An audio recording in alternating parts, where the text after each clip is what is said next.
Beach FM, locals talking to locals. Beach FM, and great to welcome back the chair of the Paekakariki Community Board, Holly Ewens. Good morning and welcome to you, Holly. Oh, hi, John. Nice to be here. Well, here we are. We're getting out of level 2 into level 1, but consultation seems to be continuing. What's on the agenda at the moment? Well, I had the pleasure of going to a lovely open day and presentation this last Sunday at the Paekakariki Surf-Lifesaving Club.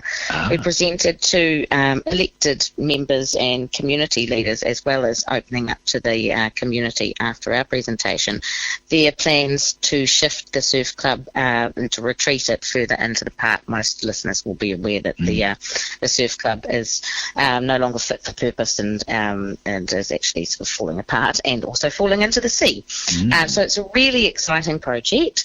I came away feeling we also did a site visit on where the surf club is to be moved, and it was a really great chance to have a brainstorm around how we can funding options for such an important facility on the coast, not just for Paekakariki but all along the coast. And it was great to start thinking about, how this really exciting project can be funded.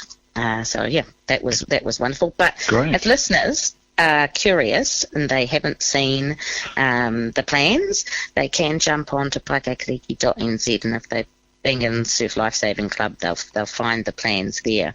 It's also not too late to be able to provide feedback on those plans as well, so you'll find them on the website too.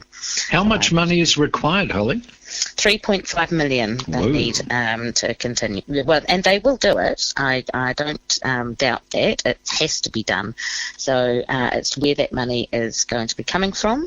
And they've certainly got a lot of in-kind support, which has actually taken the money that's required down as far as gifted expertise and in-kind support. But yes, they need some substantial funding to actually build this building. And it won't be just a life-saving club, it will be a community facility in much the same way that the current surf club has been used by multiple community groups throughout the decades. They hope that this building will be able to be used in much the same way. So that's a really important. So if you've got funding ideas, particularly, or expertise to offer, then do get in touch, because it's a really important project. So the donations in kind, do they take it down to 3.5 million?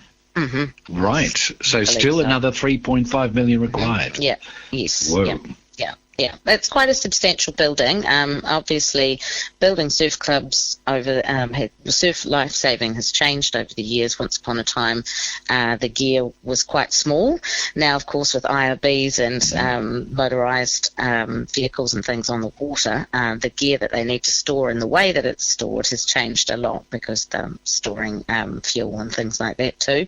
And just to have an actual specialised built building that can also be used for surf lifesaving and other things at the same time. So it's not just exclusively one or the other. So, but yeah, I'd suggest you jump online. It's looking really exciting. Yeah. Okay, very important one. Yeah, and the other, and this too is a very important piece of consultation that has gone out from the Paekakariki Community Trust. Now, the Community Trust are not to be confused with the Community Board.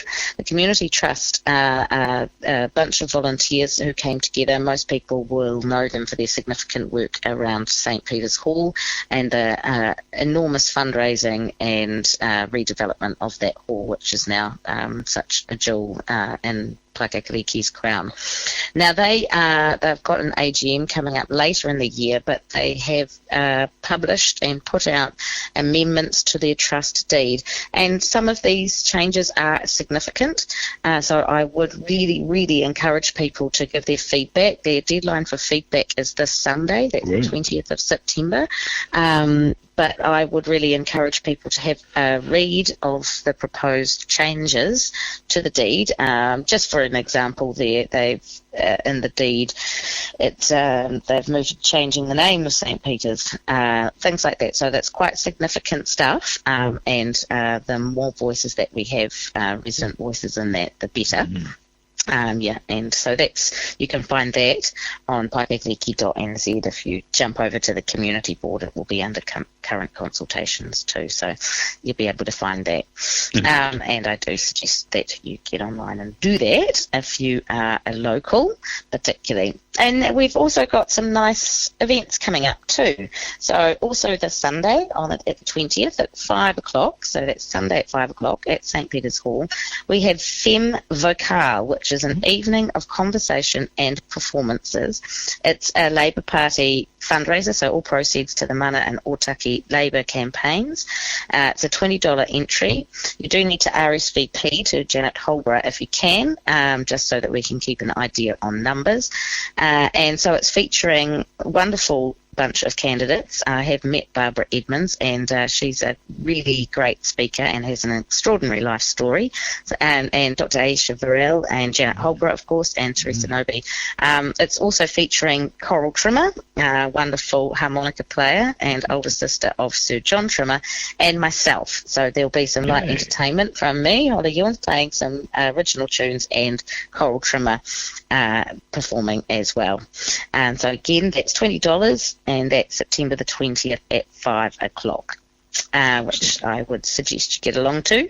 And also, we've got coming up on October the 3rd, that is Ebony Lamb. So that's Saturday, October the 3rd at St. Peter's Hall, Paekakariki.